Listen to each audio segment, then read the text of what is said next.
Hello दोस्तों, नमस्कार, good morning. कैसे हैं आप लोग?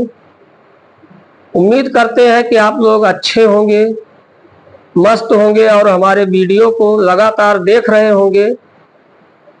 अब इस चैप्टर में हम गॉस की प्रमेय को बहुत विधिवत समझा दिए हैं।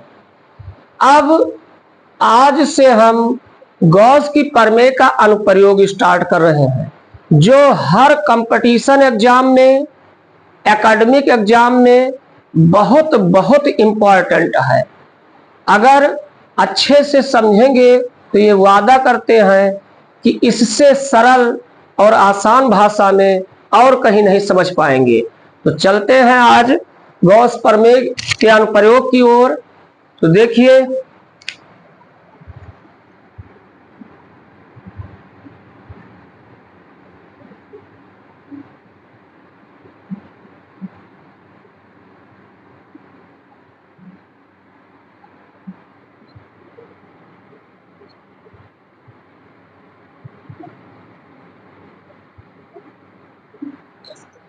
अब देखिए गॉस प्रमेय का अनुप्रयोग। अब कहने का मतलब अब क्या है कि गॉस प्रमेय का यूज हमें करके कुछ चीजें फाइंड करना है, ज्ञात करना है। तो पहली ये बात आई कि कहा जाए कि गॉस प्रमेय का अनुप्रयोग यूज कहाँ है। तो गॉस प्रमेय की सहायता से कोई अगर बंद पृष्ठ है, जैसे वायु से भरा गुब्बारा, एक बात हम कंफर्म कर देना चाहते हैं, चाहे कहिए बंद पृष्ठ और चाहे कहिए गॉसियन पृष्ठ, ये दोनों एक ही बात है, क्योंकि गॉस प्रमेय बंद पृष्ठ के लिए लागू होती है। जैसे वायु से भरा गुब्बारा, ये क्या है? बंद पृष्ठ है। तो इसका अनुप्रयोग क्या है गॉस प्रमेय का?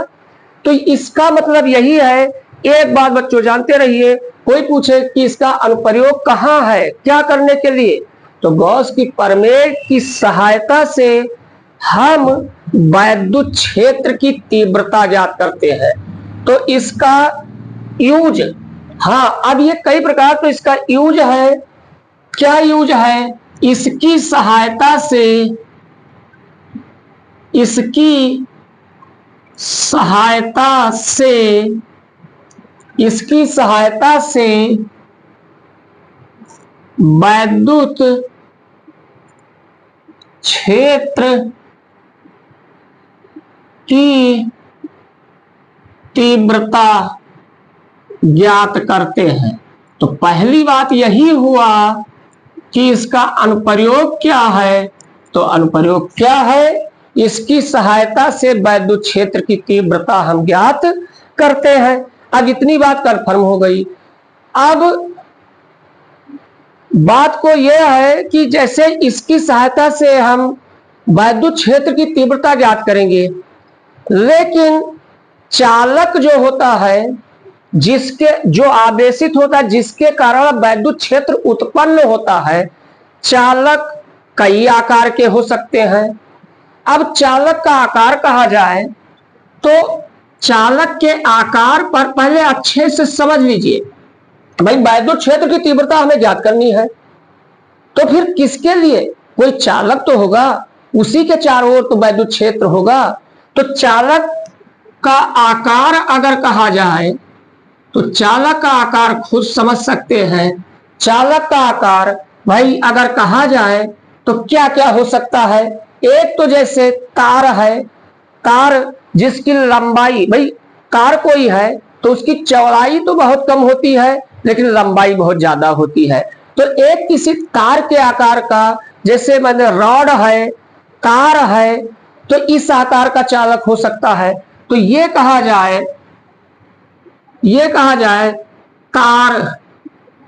तार के आकार का।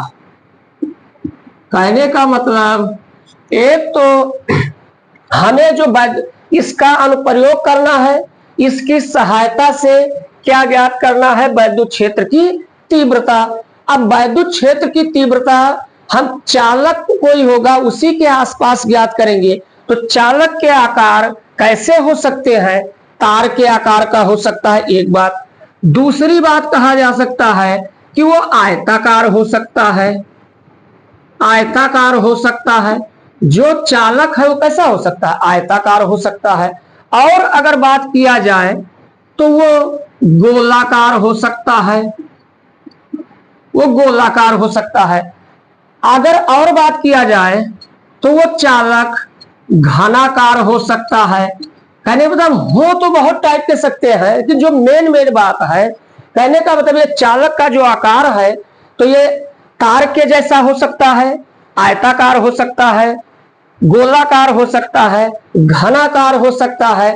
तो ये चालक के जितने आकार इस टाइप के हैं, इस टाइप के चालक के आसपास हमें इनके अनुप्रयोग में वैद्युत क्षेत्र की तीव्रता ज्ञात करनी है। अब इसका मतलब हम यहां पर क्या ज्ञात करेंगे? कोई तार के आकार होगा, उसके कारण वैद्युत क्षेत्र की तीव्रता ज्ञात करेंगे। आयताकार होगा, उसके कारण वैद्युत क्षेत्र की तीव्रता ज्ञात करेंगे।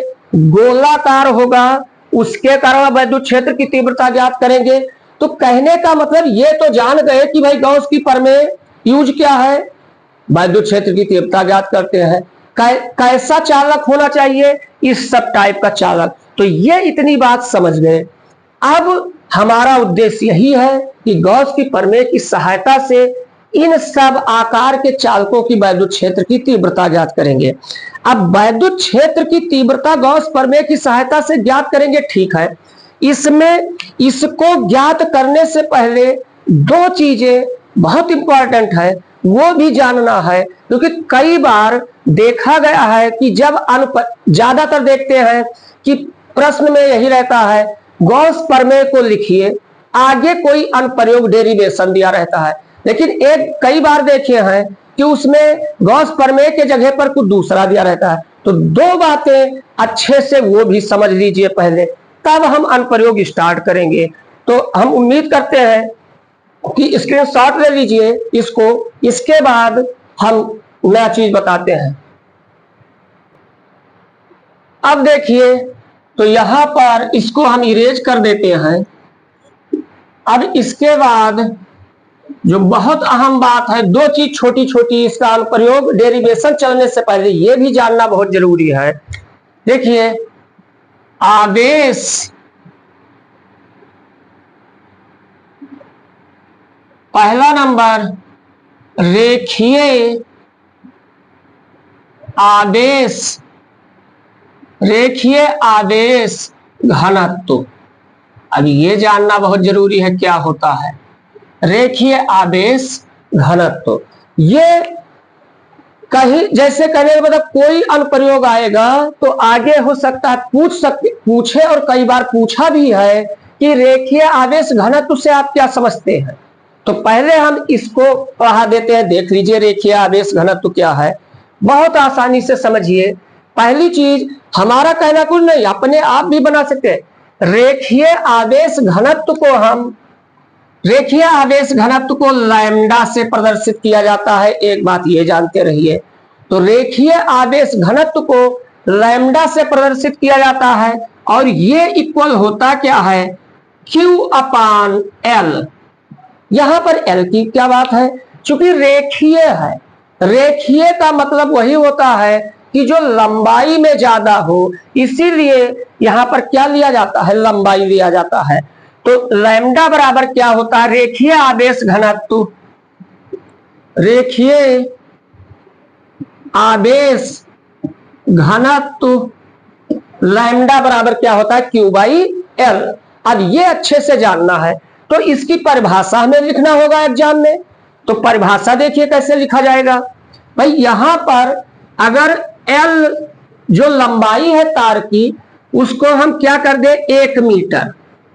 लंबाई अगर हम 1 मीटर कर दें तो लैम्डा इक्वल, बताओ भाई Q आ जाएगा कि नहीं आ जाएगा? अरे भाई ये 1 हो गया, तो लैम्डा इक्वल क्या बचा? 1 बचा। तो ये लैम्डा इक्वल क्या हो जाएगा? Q हो जाएगा। अब इसी को देखकर अपनी परिभाषा लिख सकते हैं।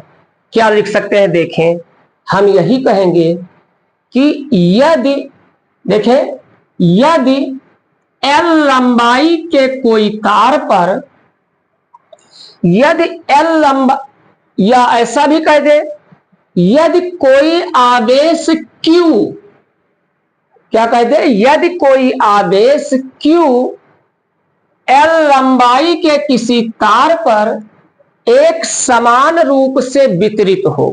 कहने का मतलब यह आवेश Q जो है वो कितने लंबाई के तार पर, एल लंबाई के तार पर एक समान रूप से वितरित हो, तो आगे क्या, एक समान रूप से वितरित हो तो आगे देखें, लंबाई को क्या कर दिया है, 1 मीटर कर दिया है।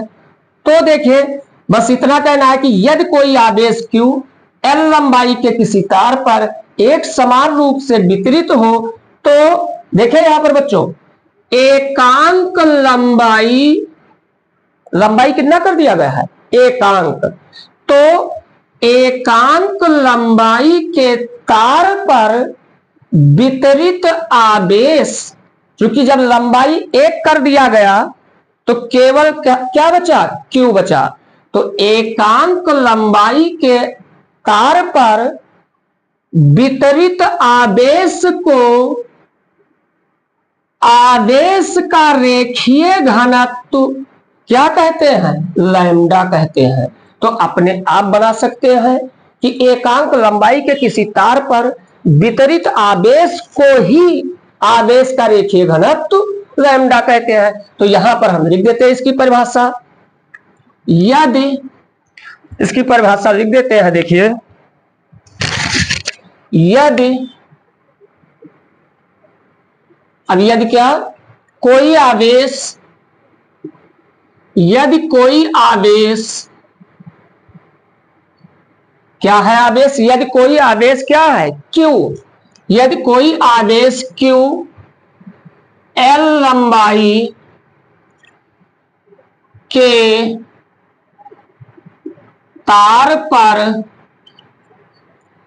एक समान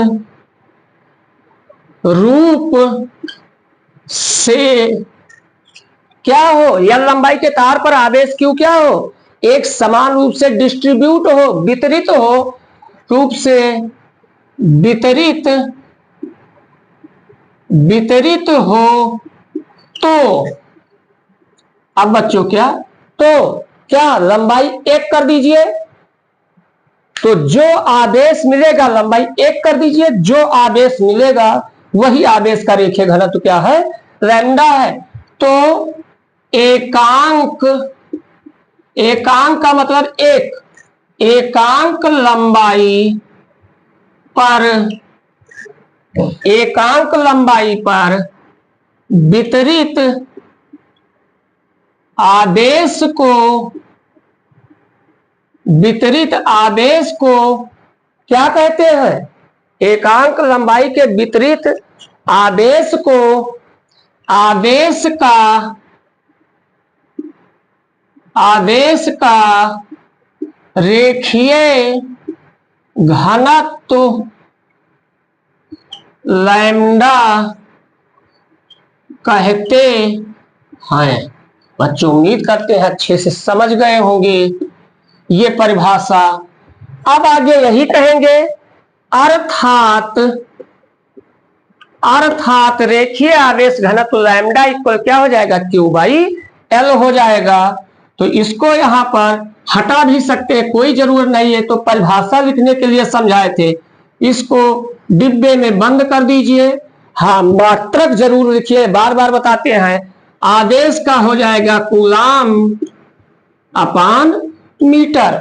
तो ये उम्मीद करते हैं कि बच्चों अब हम कहीं भी पूरे इसके अनुप्रयोग में, एप्लीकेशन में अगर रेखीय आवेश घनत्व लैम्डा की बात आएगी तो तुरंत लैम्डा इक्वल क्या कह देंगे, Q बाई L कह देंगे। अब इसके बाद एक और अच्छे से समझ लीजिए, ये दोनों समझे रहेंगे तो फिर कोई दिक्कत नहीं होगी। तो उम्मीद करते हैं स्क्रीनशॉट ले लीजिए, उसके बाद हम इसको इरेज कर देते हैं, ठीक है।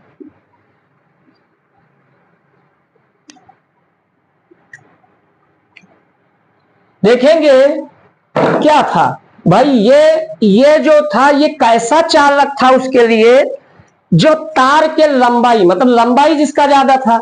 अब हो सकता है कोई चादर जैसा हो, आयताकार हो। तो देखेंगे दूसरा क्या तुम्हें याद रखना है, आवेश। दूसरा क्या याद रखना है, क्या तैयार करना है, आवेश का पृष्ठ घनत्व। आवेश का पृष्ठ घनत्व देखेंगे। बस मजे की बात बच्चों समझ गए होंगे कि वहां रेखीय घनत्व था, लीनियर मतलब जिसकी लंबाई ज्यादा हो। इस बार पृष्ठ घनत्व है, इसका मतलब जिसका क्षेत्रफल ज्यादा हो। तो कुछ समझ गए होंगे। बस वही बात, इसको रेखीय घनत्व को लैम्डा से प्रदर्शित करते थे। ध्यान रखना है पृष्ठ घनत्व को किससे प्रदर्शित करते हैं, सिग्मा से। पृष्ठ घनत्व को किससे प्रदर्शित करते हैं, सिग्मा से। और सेम वही बात उसमें क्या था, आवेश क्यू एल लंबाई के किसी तार पर एक समान रूप से वितरित था। इसमें क्या होगा, आवेश क्यू ए क्षेत्रफल पर एक समान रूप से वितरित होगा। इस बार क्योंकि पृष्ठ है तो उसका क्षेत्रफल होगा, तो लंबाई के जगह पर क्या हो जाएगा, ए हो जाएगा। इतना ही फर्क। अब खुद ही सोचिए बच्चे, वही बात कह सकते हैं। अगर ए का मान 1 मीटर स्क्वायर कर दिया जाए, क्योंकि क्षेत्रफल है तो इसका मात्रक मीटर स्क्वायर होगा। तो जैसे ही ए 1 किया जाएगा वैसे ही सिग्मा इक्वल क्या हो जाएगा, क्यू। सिग्मा इक्वल क्या हो जाएगा, क्यू। तो अब देखिए वही परिभाषा, हल्का सा बदलाव हुआ है।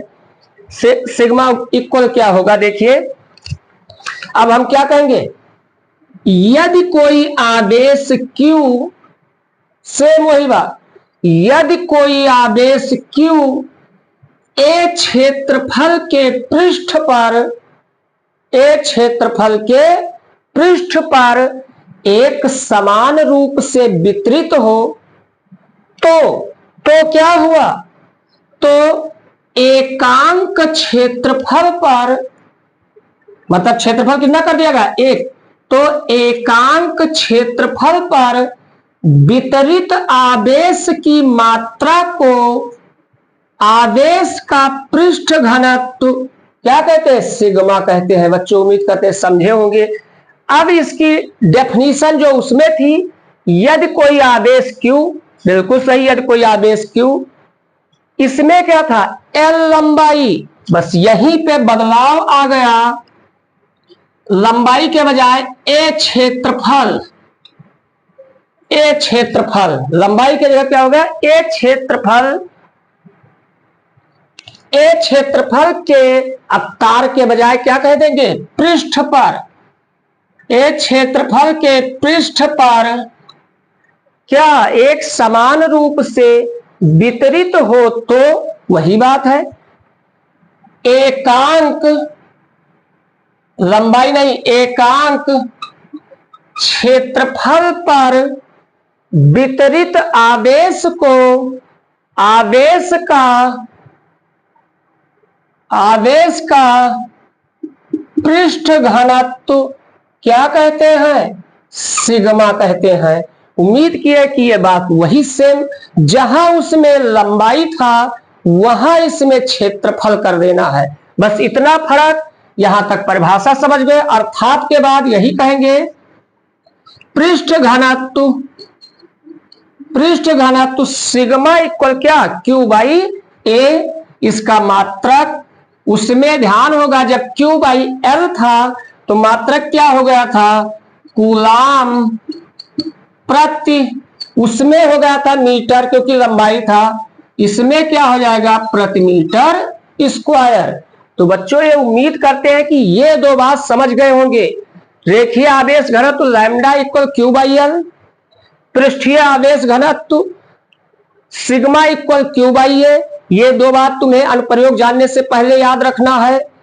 अनुप्रयोग, गॉस की प्रमेय का अनुप्रयोग यूज क्या है? यूज है विभिन्न प्रकार के चालकों के कारण उत्पन्न वैद्युत क्षेत्र की तीव्रता ज्ञात करने में।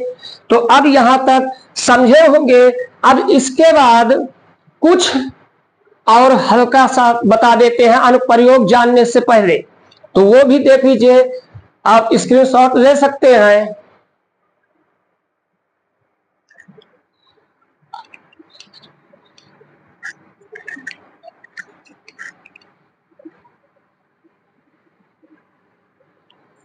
अब देखिए बच्चों, जितने भी अनुप्रयोग ज्ञात करेंगे, चाहे जिस प्रकार का चालक हो, उसमें तुम्हें मात्र कहा जाए तो 3 बातें याद रखना है बस, और 3 ही बात को तैयार करना है माइंड में एग्जाम से पहले। एक तो तुम्हें पता करना होगा, क्या पता करना होगा? आदेश।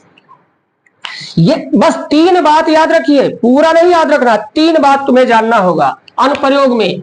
एक तो जानना होगा क्या? आदेश। आदेश Q बराबर ये क्या होगा? तो ध्यान दीजिए, अभी हमने जस्ट पढ़ाया है कि अगर चालक तार लंबाई में है तो लैम्डा बराबर क्या होता है? Q by L। यहां से क्रॉस मल्टीप्लाई कीजिए तो Q इक्वल क्या हो जाएगा? Lambda into L। तो इसका मतलब इतना जान गए कि आदेश बराबर क्या होगा? आदेश बराबर आदेश घनत्व। क्या होगा? आदेश घनत्व। कहने का मतलब अगर पृष्ठ होगा तो यहां पृष्ठ आदेश घनत्व कह दिया जाएगा, रेखीय होगा तो रेखीय आदेश घनत्व यहां कह दिया जाएगा, बस इतना फर्क। तो आदेश बराबर आदेश घनत्व इंटू क्या? अगर रेखीय होगा तो ये देखो, आदेश बराबर लंबाई से क्या हो जाएगा? मल्टीप्लाई हो जाएगा, तो इंटू क्या हो जाएगा? लंबाई। इंटू क्या हो जाएगा? लंबाई। और अगर मान लीजिए वो पृष्ठ है तो सिग्मा बराबर क्या हो जाएगा? Q upon A। तो लंबाई के स्थान पर क्या बदल के हो जाएगा? क्षेत्रफल। तो हर क्वेश्चन में, हर अनुप्रयोग में तुम्हें पहले क्या ज्ञात करना है? आदेश Q, और वो होगा घनत्व। आदेश घनत्व इंटू लंबाई है तो लंबाई, क्षेत्रफल है तो क्षेत्रफल। तो एक स्टेप तुम्हें ये चलना होगा, पहला स्टेप हर क्वेश्चन में। दूसरा स्टेप क्या होगा? जो भी पृष्ठ होगा, गॉसियन पृष्ठ जो होगा, गॉसियन पृष्ठ से गुजरने वाला कुल वैद्युत फ्लक्स तुम्हें ज्ञात करना होगा। अर्थात दूसरे नंबर पर तुम्हें क्या ज्ञात करना है? दूसरे नंबर पर देखिए, कुल वैद्युत फ्लक्स क्या ज्ञात करना होगा? कुल वैद्युत फ्लक्स ज्ञात करना होगा। तो 2 स्टेप ये माइंड में याद रखिए, पहले आदेश, फिर क्या ज्ञात करना है? कुल वैद्युत फ्लक्स ज्ञात करना है। और तीसरे नंबर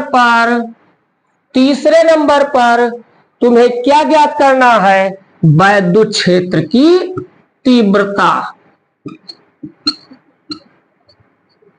अब हर अनुप्रयोग में हम यही 3 फाइंड करेंगे, आदेश, कुल फ्लक्स और वैद्युत क्षेत्र की तीव्रता। तो इतना तक बच्चे अगर अच्छे से समझ गए हैं तो एक अनुप्रयोग अगर अच्छे से जान गए तो बाकी सभी अनुप्रयोग उसी आधार पर चलेंगे। कुछ नया जानना नहीं है। तो उम्मीद करते हैं कि आप लोग समझ गए होंगे अच्छे से। अब हम फिर इससे आगे नेक्स्ट वीडियो में मिलेंगे। तब तक हमारे वीडियो को देखते रहिए, लाइक, सब्सक्राइब और अपने दोस्तों में शेयर करते रहिए, क्योंकि बहुत आसान भाषा में पढ़ाया जा रहा है। तब तक के लिए जय हिंद, जय भारत।